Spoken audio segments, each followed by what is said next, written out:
To my dearest friends, I am honored to welcome you back once more for a short investigation into some of the holiest of worlds known to exist across the vastness of the Imperium of Man. The galaxy, as it so stands in the 41st millennium, withers and rots in a most deplorable state, having been literally split in half by the cicatrix maledictum, while aliens and mutants rise up to forge their petty empires out of the ruins of the dying cosmos. The worlds of man are ceaselessly persecuted by the oppressive imperial bureaucracy, forced to suffer beneath the merciless grip of agents who care for nothing more than to ensure the total compliance of their tormented populace. And yet, somehow, in this time of unequivocal darkness, there is to be found an undeniable mote of hope. To reside within the Imperium of Man is to abide by the sacred tenets of the imperial cult, which exists as the only religion permitted by the High Lords of the Ecclesiarchy.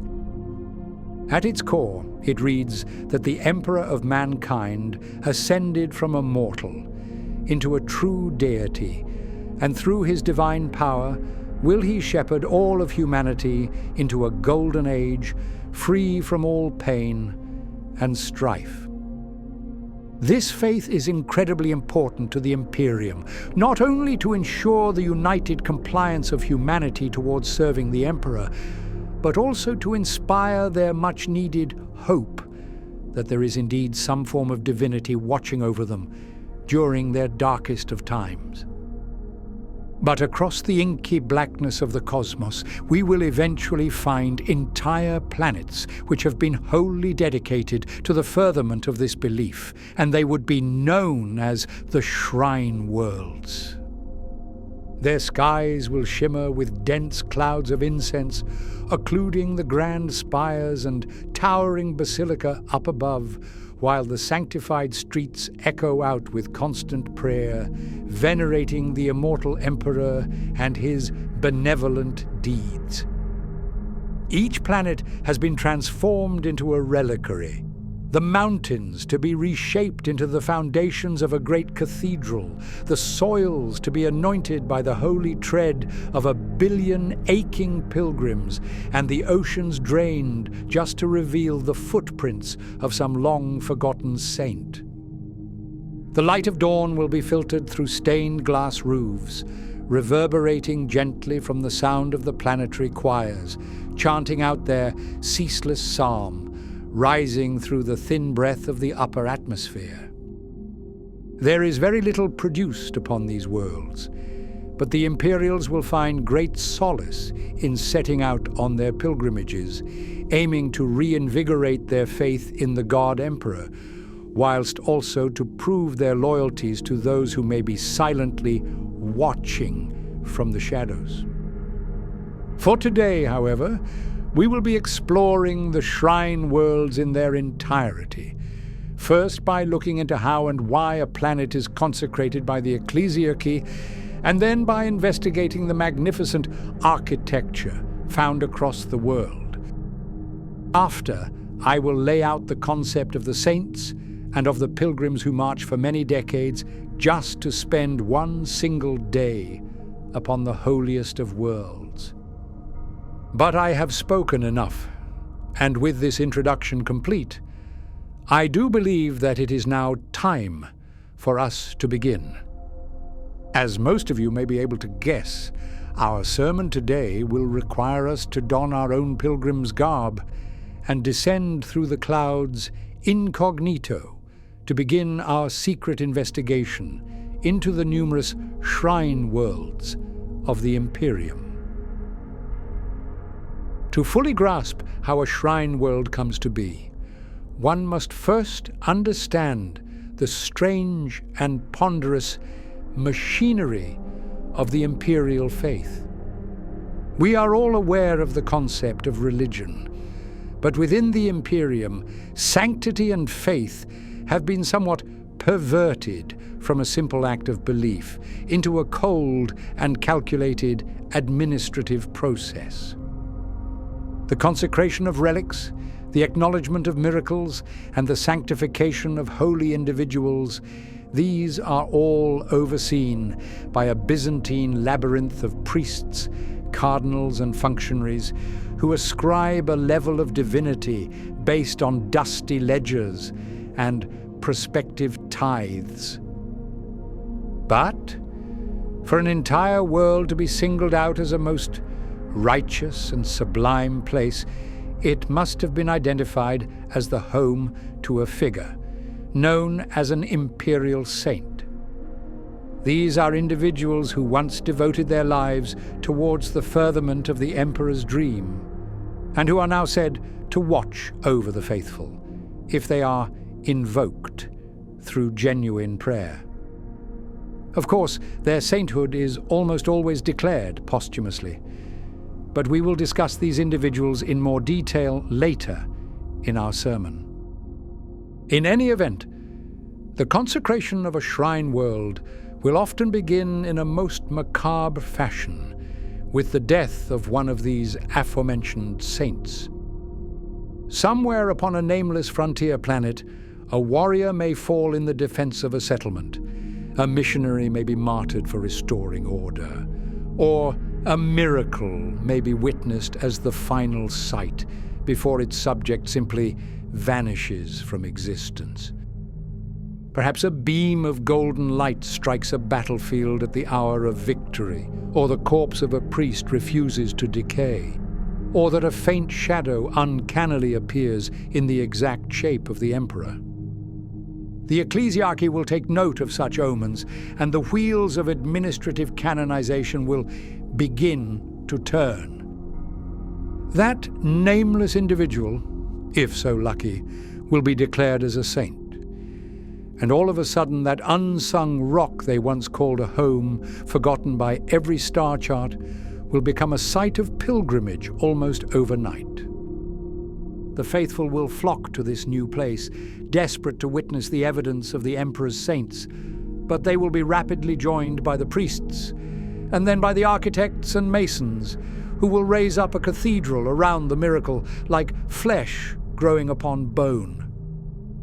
Soon the cardinals of terror will take notice, and if the event is deemed as pure, and if the saint is seen as truly untainted, then the world itself will be sanctified.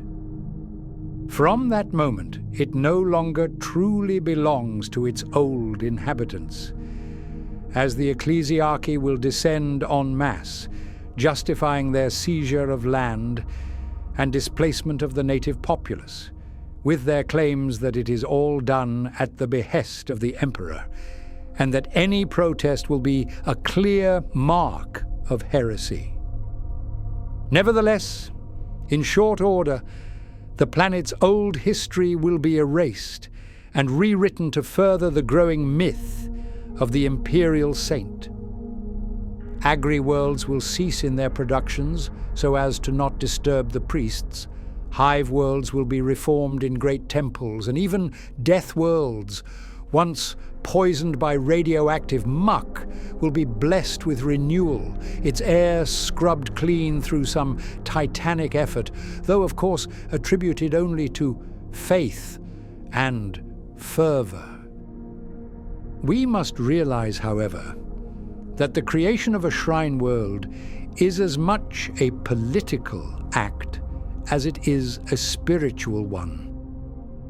For every saint newly canonized, there are 100 who are forgotten, their miracles deemed as inconvenient for falling outside of the established doctrines of the imperial creed. To declare a planet as sacred is to forever bind it to the will of the ecclesiarchy, and thus to the high lords of terror. A saint's grave may be a source of holiness to the masses, but it is also a wellspring of control to those who rule, as every pilgrim who kneels and every coin placed upon an altar feeds not only the faith of man, but the endless coffers of the ecclesiarchy. Once the decree is given, the physical transformation can begin with earnest. Ministorum architects will arrive, flanked by hordes of mindless servitors once sentenced for crimes of heresy, yet now repurposed to serve the very thing they once fought against. The landscapes will be reformed, mountain ranges to be carved with symbols of imperial faith, while the rivers will be redirected to flow towards holy districts, forming sacred sigils when seen from above. In the upper atmosphere, orbital docks are to be reshaped into halos of brass and stone from which the fleets of future pilgrims will one day depart. The crowning act in the process of creating a shrine world will be of the grand consecration, a ceremony that may take many decades to finally complete. Countless relics will be transported across the stars, with the bones of saints, blood-soaked banners, and shards of blessed weapons to be amassed within the largest of new cathedrals. Choirs numbering in the millions will begin chanting their multi-year-long litanies, some destined to die from the strain of expressing their faith. The atmosphere will be seeded by sacred oils, triggered to fall as holy rains, until, at long last, the planet is graced with a new name, and when the last bell tolls, the world is reborn as a sanctified monument, ever to be remembered for the rest of imperial history. But not every shrine world ends as a success. Some are founded upon doubt, upon stories marred by inexcusable lies, or upon relics of a truly uncertain origin. It is whispered that many of the most celebrated worlds were sanctified only to conceal darker truths, that the bones entombed within their grand cathedrals may not belong to saints at all, but to psychers, mutants, or even to aliens whose forms have been recast into imperial legend. Faith, after all, requires no proof, only the unquestionable devotion of its followers. And once 1 billion tongues have named a thing as holy, then no power in the galaxy can possibly unmake it. To a faithful imperial citizen, there are few sights in the galaxy so profoundly humbling as of the surface to a shrine world. To set foot upon one is to realize that you have been walking on tainted grounds for your entire life, and that now you are within a realm sculpted entirely by faith. The art and architecture of the urban sprawl are as one, united together as a conjoined form of worship, while every plane has been paved in marble and engraved with Holy Scripture. At the heart of any shrine world, we will find the Basilica Majoris, a vast cathedral which serves as the focal point to both the ecclesiastical lords and to the bedraggled yet eager pilgrims. Some rise taller than the spires of a capital hive city, their peaks piercing the heavens and vanishing into the upper atmosphere. Within, a single nave might stretch for kilometers, supported by columns wide enough to house a rumbling squadron of Lehman Russ battle tanks. The ceilings will have been painted with scenes of divine triumph, some showing the Emperor's golden light banishing a score of heretics, while others seek to represent the original miracle of this world's patron saint. Around these sanctified centers, we will find the sprawling cities of the faithful. Every street is laid so that all roads lead directly to the large cathedrals, and where every citizen at all times may bask in the glorious sight of the ecclesiastical presence. Bridges and buttresses arc between the sanctuaries like rosary chains, sided by aqueducts carrying perfumed oils, destined to be wafted through the inner sanctums so as to ward off any evil spirits or nefarious apostates. Most shrine worlds will also contain several fortresses and monasteries dedicated to the devout members of the Emperor's Sisterhood. The Sisters of Battle may use these as their primary headquarters, though it is rather common to find smaller buildings for the non-militant orders, such as the Orders Fenestris, who are tasked with maintaining the sprawling displays of stained glass throughout the world. Some of the grand buildings will serve as the homes to the priesthood, containing very little in the way of amenities, though the wider populace will provide them with an overabundance of material support, selfishly hoping that it will grant them some favor with the Emperor of Man.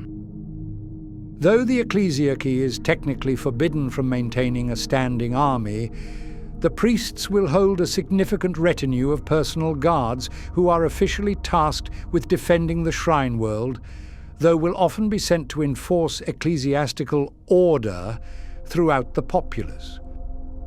On that topic, even amidst the splendor of the magnificent cathedrals and monasteries, one may very well spy the human cost of such devotion. For every shining wonder, there will be slums hiding beneath its shadow, tucked away in subterranean tunnels, so that their mere existence does not offend their patron saint. Some will be native to this world, having been forced out from their homes to make way for the rising of the great shrine. Others, however, came here from across the stars, bearing their wounds, debts, and sicknesses, caring not for whatever ailments they suffered, hoping only for a glimpse of the sacred relics of the imperial faith.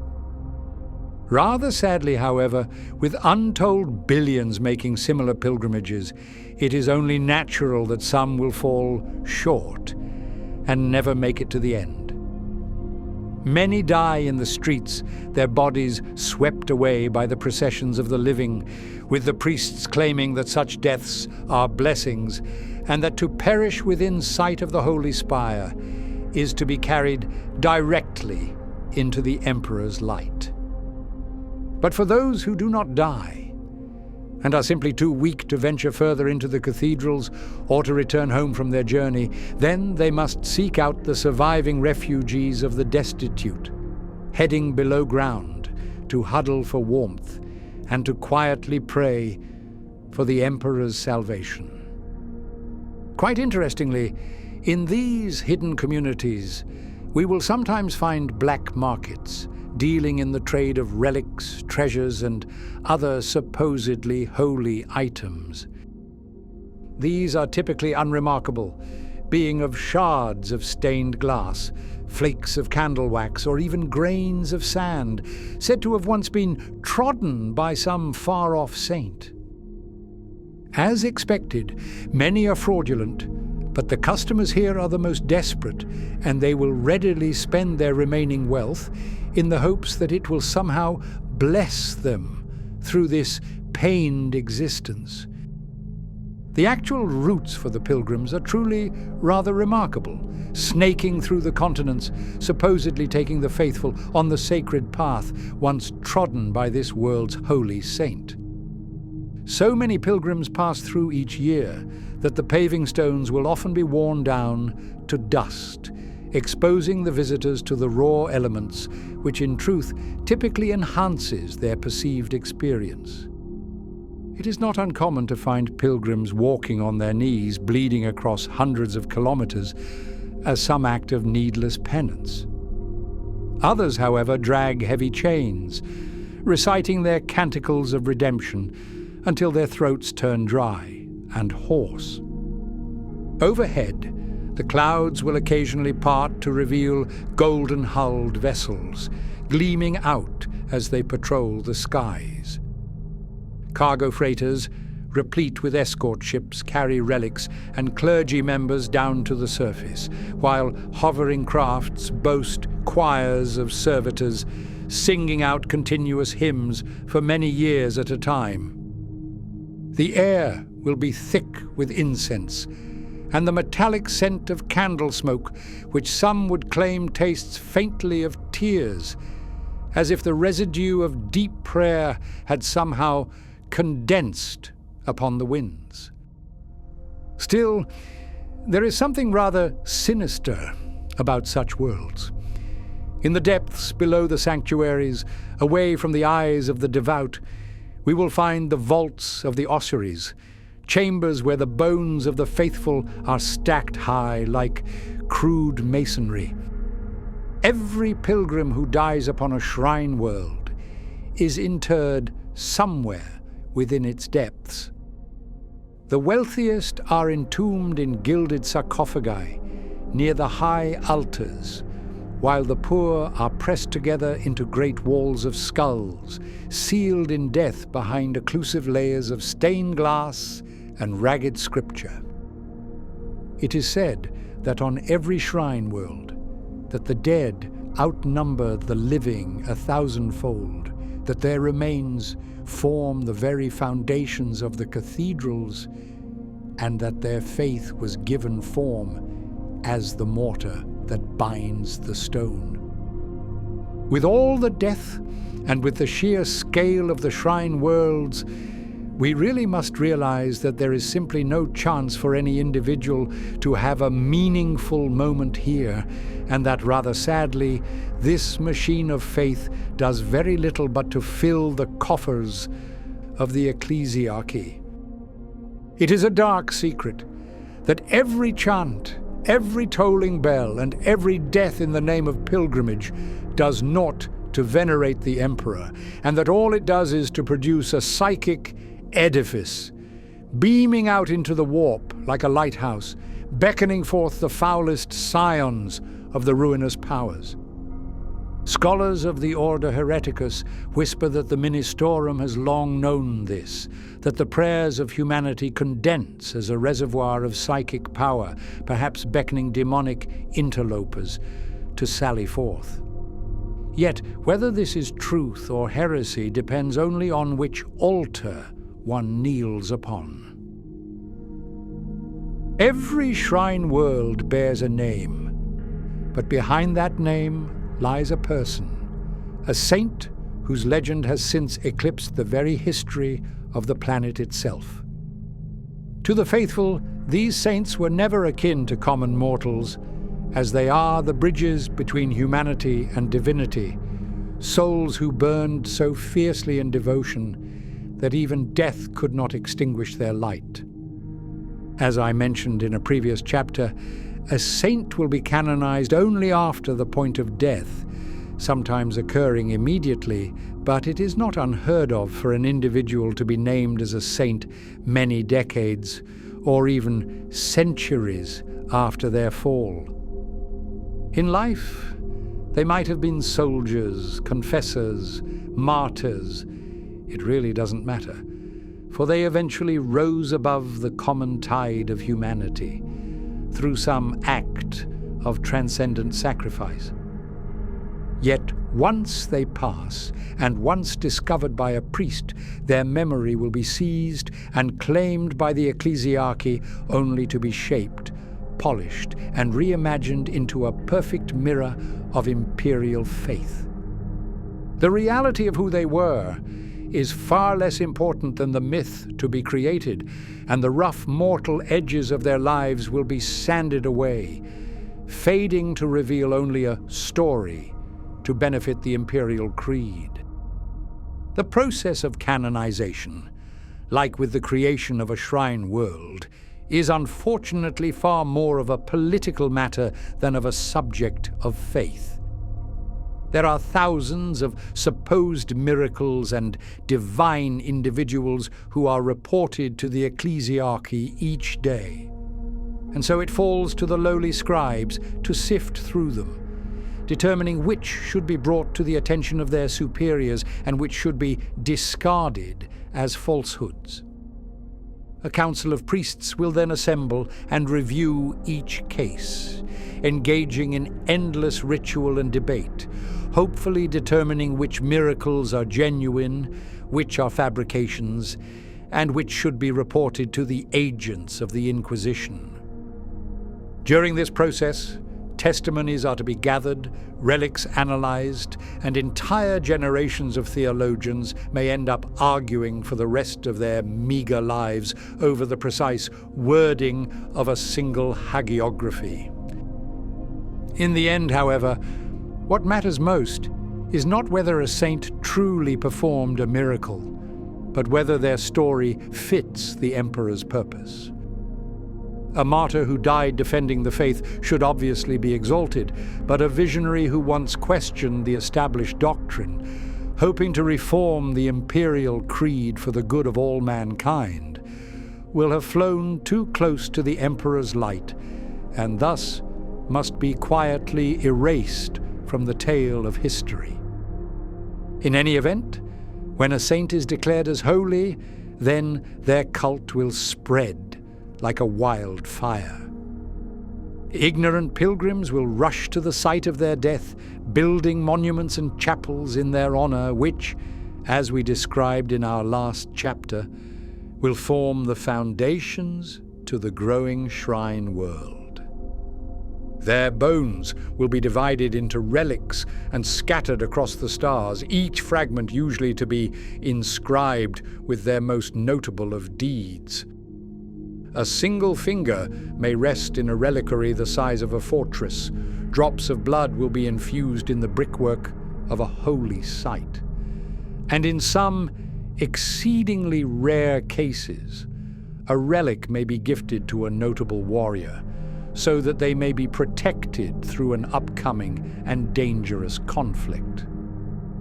The faithful believe that the saints will watch over them should their names be invoked, but of course there is no way of proving this as true, though denial would be seen as a mark of heresy by the priests of the Imperium. The truth of the saints, however, is a fragile thing, buried beneath centuries of adoration to the point where their true lives have been entirely replaced by the imperial myth. No one can say for certain what an ancient saint may have looked like of their early existence, nor of whether their miracles were brought about through faith or by forces far darker and most assuredly forbidden. The ecclesiarchy teaches that doubt is heresy, yet doubt is all that remains when one peers too closely and finds deviations from the expected history. There are worlds where two sects of the same saint believe different miracles to have occurred, and countless saints whose teachings have been interpreted 100 different ways, turning pacifists into crusaders and zealots into peacemakers.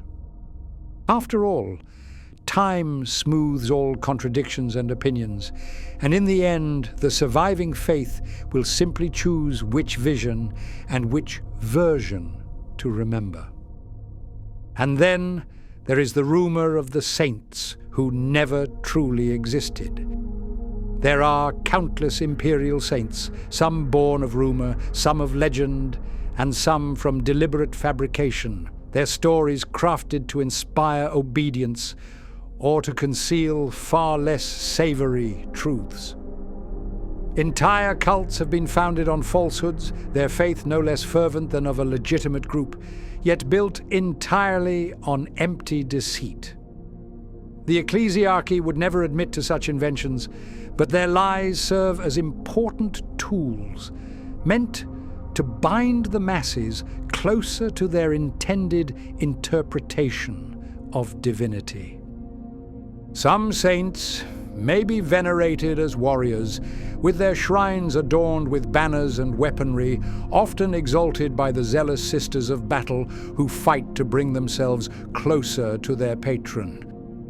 Others embody humility, and naturally, the non-militant orders will gravitate towards their deeds. With that said, in the hidden corners of the galaxy, it has been known for darker cults to emerge, worshipping saints whose miracles certainly border on heresy.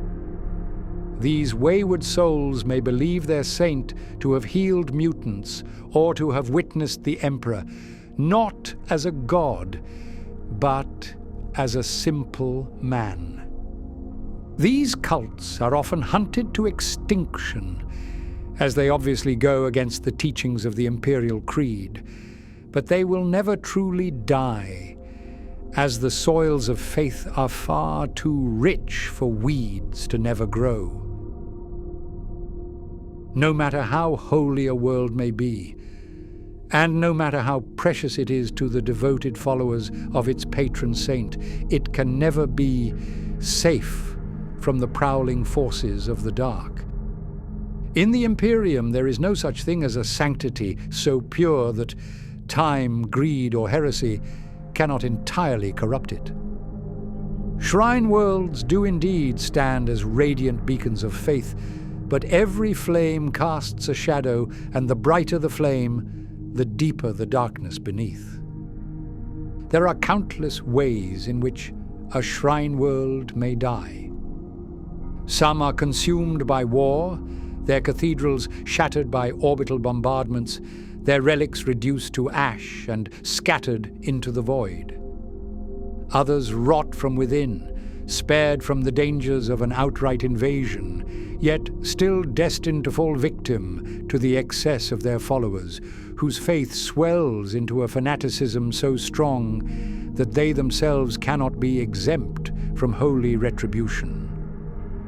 The Ecclesiarchy's records speak of worlds which burned in divine fire, such as Liruna Majoris, whose faithful tore down their own basilicas to erect a pyre large enough to be seen from orbit, believing that the Emperor's return would be heralded in holy flame. The ash choked their cities, and when no miracle came, and when the saints' remains stayed silent, they could only resolve to burn themselves instead. 1 billion souls ascending as one in a cloud of smoke and madness. On the world of St. Trion's Rest, the blood of its pilgrims seeped so deeply into the earth that the soils turned red. But when the oceans themselves took on a crimson hue and began screaming through the night, the Inquisition was forced to step in and render its merciless judgment. The planet was thusly sterilized, and its saints purged from all official records, with every relic retrieved from the farthest corners of the cosmos, condemned to burn in the flames of righteousness, now set adrift like black snow across the void.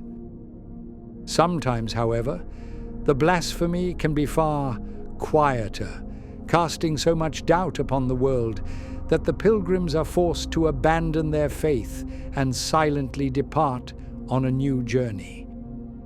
It is not unheard of for relics to be stolen, replicated, or replaced until no one can say for certain as to which fragment of bone was ever real. Pilgrims who kneel before false idols will find their prayers to go unanswered, yet their faith will remain, undimmed by deception. And perhaps that is the darkest of all possible heresies. After all, even lies can become holy, so long as enough followers believe them. The demonic legions of the warp will always seek to target imperial planets for their incursions, though the corruption of a shrine world will forever remain as the greatest prize of all. The psychic weight of endless worship draws the attention from beasts best left unnamed, but if left unchecked, then the Neverborn will slip through the veil, disguising themselves as visions, only to sour legitimate miracles into living nightmares. Entire congregations may vanish mid-sermon, their voices echoing for days in a newly abandoned cathedral, and though the Ecclesiarchy will merely rebrand such events as a test of faith, the Ordo Malleus knows for certain that they are the first stages of a demonic infestation. It is said that the greater demons of the warp, and even the chaos gods themselves, may envy the existence of the shrine worlds, for they are some of the only places in the galaxy where mortal souls have built a power to rival their own. They are the focal points to a network of devotion, spanning the entirety of the material plane, fueling and empowering the corpse of the god Emperor, partly suspended from his true death upon the golden throne. Traitors, demons, and heretical cults all delight in the desecration of the holy symbols of the Imperium, and the seizure of a shrine world would allow them to defile altars, twist the faces of saints into visages of horror, and to bathe in the hot blood of the faithful. Yet even in ruin, these worlds do not lose their significance, as pilgrims will still come to walk through the ashes, to prey upon the charred bones, and to prove that faith indeed endures even after its material truth has died. The Imperium cannot abide by the worship of objects tainted by chaos, and so it will answer such ruin with absolute judgment. An exterminatus is not an uncommon fate for fallen shrine worlds. The order will be given, the final prayers whispered, and orbital fire will rain down to cleanse their sins with total annihilation. To destroy an imperial world is no small decision, and no inquisitor truly wishes to make that call. Yet they are necessary sacrifices, and those agents will be forced to justify their actions by claiming that the Emperor himself demanded their cleansing. Perhaps there is truth here, and maybe the Emperor would indeed understand their act. But rather, maybe there is simply no empire, however pious, that can bear to gaze upon its own corruption. Yet even destruction cannot erase faith entirely. Across the galaxy, there are shrine worlds long dead, whose ruins still glow faintly when the sun sets, emitting the softest hint of phosphorescent light, born of fading radiation, or perhaps from some semblance of lingering holiness. Pilgrims may still come, never daring to make planetfall, yet watching from afar, wishing to leave lone candles in the craters where great basilicas once stood. In high orbit aboard their vessels, they will amass in their huddled congregations, joining in prayer to the lost saints. And in their song, one might almost imagine that their faith remains unshaken. No matter how dark the endless void of the galaxy may seem, to the meek citizens of the Imperium of Man, the countless shrine worlds will shine out like great candles, serving as undeniable proof to the legitimacy of their faith. Each burns with the same frail light, flickering and guttering, yet never destined to be fully extinguished. They are the greatest of monuments to a faith which almost collapsed with the defeat of the Emperor over 10,000 years ago, and to which will surely stand tall even as the Imperium itself decays around them. Mankind, though resilient beyond all belief, cannot endure through pure strength nor wisdom, and perhaps it is only thanks to their faith, no matter how blind, fervent, or unrelenting it may be, that they have survived through this time of ending.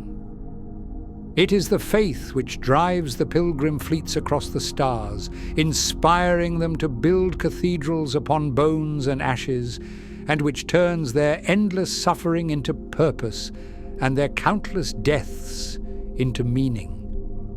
Without it, the Imperium would surely collapse into silence, its armies would falter, its worlds would crumble, and the light of man would fade forever.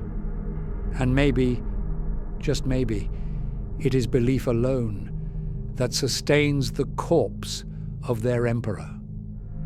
Yet, as we have seen, the same faith which blesses them is also a most potent curse. It inspires the greatest works of devotion, but also the most accursed of cruelties. The hope it provides to the weary is unquestionable, but it will always be perverted into the justifications of the powerful, who use it as a means to render unparalleled condemnations to those who stand opposed to their ideals. Still, even knowing this, one cannot help but feel some semblance of awe. As we take our final steps upon our shrine world, we must acknowledge that we are bearing witness to the impossible, in that we are seeing the living evidence of humanity defying the cold horrors of the stars, and to declare that meaning certainly still exists. But with this, my dearest friends, I do believe that we have now come to our end. Thank you all so much for listening to this sermon on the shrine worlds of the Imperium in its entirety. But our vessel is ready for its departure. And so, as has become our habit, it is now time for us to leave. Do remember that I shall soon return for another such investigation, but until that day comes, know that I greatly appreciate your time, and that I must now wish each and every one of you with a very warm goodbye.